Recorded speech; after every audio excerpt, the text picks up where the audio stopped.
শ্রী শ্রী আচার্যদেব ও পরম পূজনীয় বড় বৌরানিমার ২৬তম হ্যাপি ম্যারেজ অ্যানিভার্সারি। তাদের দুজনের চরণে আমার শতকোটি প্রণাম জানাই এবং তাদের দুজনকে উদ্দেশ্য করে আমি একটা ছোট্ট গান করছি।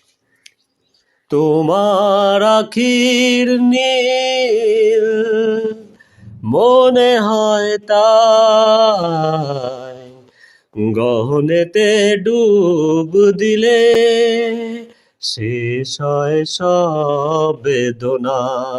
ওই অপরূপ নয়নে তোমার ব্যথা হরা নয়নে তোমার, তোমার আখির নীল মনে হয় তাই গহনেতে ডুব দিলে শেষ হয়